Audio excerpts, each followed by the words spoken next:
Hey everyone, Justin here from Make Surf Make. We're in the garage tonight. I'm accompanied by my counterpart Finn here, my best bud. And I just wanted to put together a quick video on the Polaris pull robot track drive replacement gears that I've put together. So I've been selling these on my Etsy shop for close to almost 2 years now, I believe. And this all started out when I ran into an issue where I had my Polaris pull robot. I noticed that when I would run it, it wouldn't move. So the pump motor would come on. You could kind of see a disturbance in the surface of the water from the exhaust of the pump motor moving water around. But the robot would either kind of struggle to move, it would move really slowly, it might move in circles, or just, in my case, just stop moving altogether. So I decided to take it apart and investigate, and I found that two of the drive gears in the track assembly were totally stripped. So probably like many of you, I went online, looked to see if I could buy replacement gears, just little, plastic gears. And the only repair alternative I had was to buy like a $300 and something gearbox, which just wasn't worth it for me. As an engineer, I kind of took it upon myself to see if I could sort of reverse engineer and make my own version of this replacement gear. And so that's what these are. So these drop in place of the stripped drive gears on your gearbox, and they're just a quick drop-in replacement. So repair probably takes, I'd say 20 minutes if you've never done it before to break into this thing, tear it apart, and drop these gears in. I've got a full YouTube video that I'll link below in the description for it kind of links you to a detailed how-to video of how to repair this gearbox. But really quickly, I wanted to cover a couple changes I've made since I first started selling these. So I'm on revision E now, as you can see.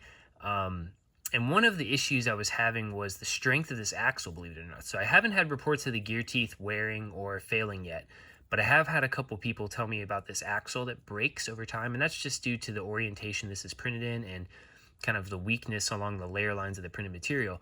And so I've made some changes recently where I've installed a stainless steel reinforced axle through the middle of this. So if you look really close, you can see kind of a set screw that runs through the axle, and that takes the load across the axle when these are in use. So this is a much more durable alternative, stainless steel, so it's not going to rust on you. And so far, I've been pretty blown away with just how many people had the same problem, but were also willing to kind of dive in themselves, brave enough to dive in themselves and fix it. And also just the response from people. So this is it's been really fun to make something that initially started out as a way to solve my own problem, but to make something that ended up solving other people's problems too. So I've really enjoyed kind of providing these for people.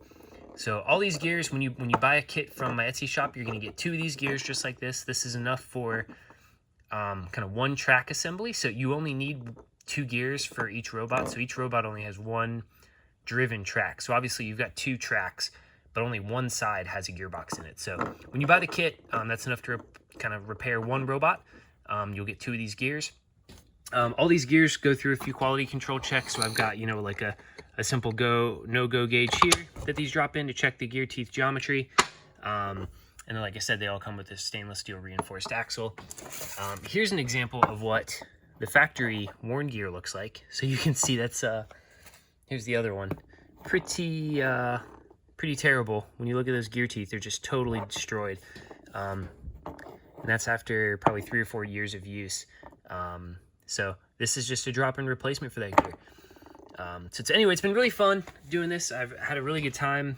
Like I said, kind of turning something that initially started out as a way to solve my own problem into something that solves other people's problems and give them a much more affordable alternative to replacing that $350 gearbox.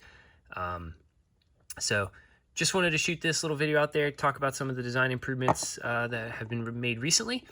And I just want to thank everybody for your support. If you have any questions about this repair, feel free to message me on Etsy. I will link a link below to my Etsy shop where you can purchase these gears if you have a pull robot that needs repairing. And like I said, I'll also drop in a link to the YouTube video that takes you through kind of the full walkthrough of how to disassemble your Polaris pull robot and make this repair. So thanks for watching, and happy fixing.